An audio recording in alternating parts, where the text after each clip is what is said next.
It's really, Right. seems like they're from a larger text.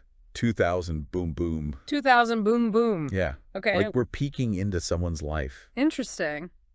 This guy, Alex, a professor in Moscow. Professor. Huh. And what's he like? Well, that's the thing. Yeah.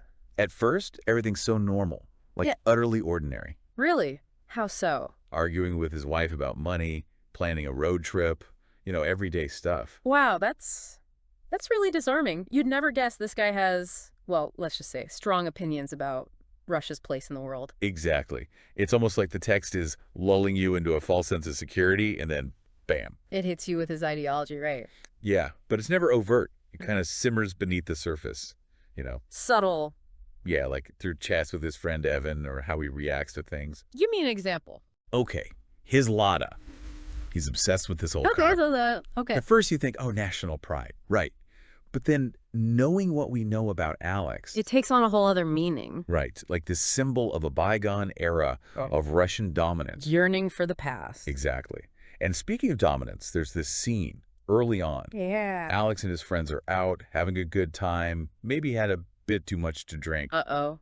And he just blurts out, all of Europe is mine, as it was, Aha.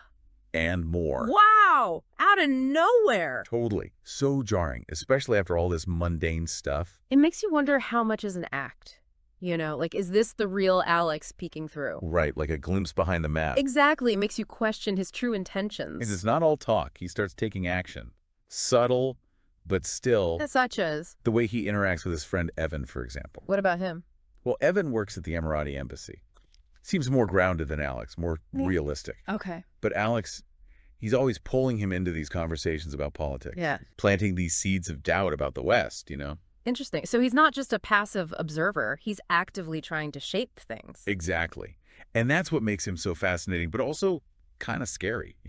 Because you never know what he's truly capable of. Precisely. And just when you think you're starting to get a handle on this guy, Yeah. the story takes a hard left turn. Oh, really?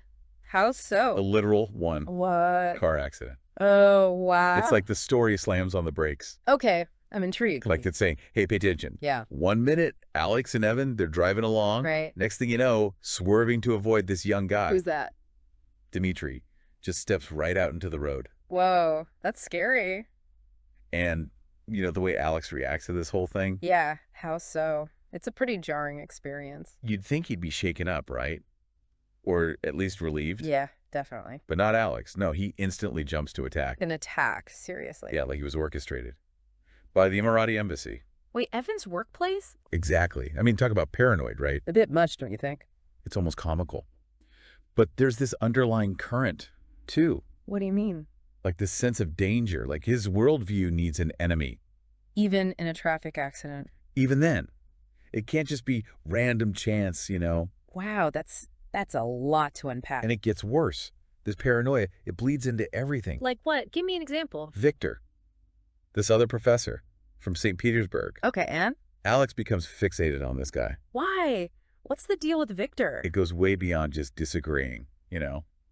Really? Alex, he wants Victor silenced. Silenced? What do you mean? He actually asks Evan to kill him. He what? Yeah, just throws it out there so casually. Well, hold on. Like he's asking him to pick up some milk or something. That's chilling. And what does Evan say to that? That's the thing, we don't know. The text cuts off, Oh, wow. which just makes it even more unsettling. Yeah, It definitely. makes you wonder just how deep this rabbit hole goes. Okay. And then, things couldn't get any weirder. There's more. Bomb threat A bomb threat. at the universe. Oh, wow. So, what does Alex make of all this? Well, you can guess, right? More proof he's being targeted. Of course. But here's where it gets really interesting. Yeah. We get a glimpse from Victor's perspective, Finally. and it completely flips the script. How so?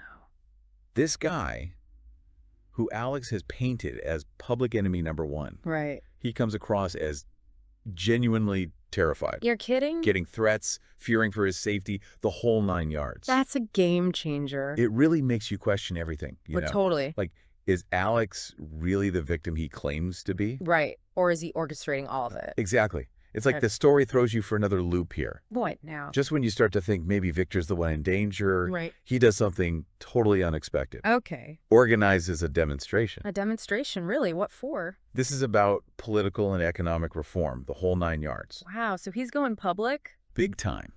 And it's not just a small thing either. How big are we talking? Massive crowds, like hundreds of thousands of people. No kidding. So it's not just paranoia. People are actually listening to him. Exactly.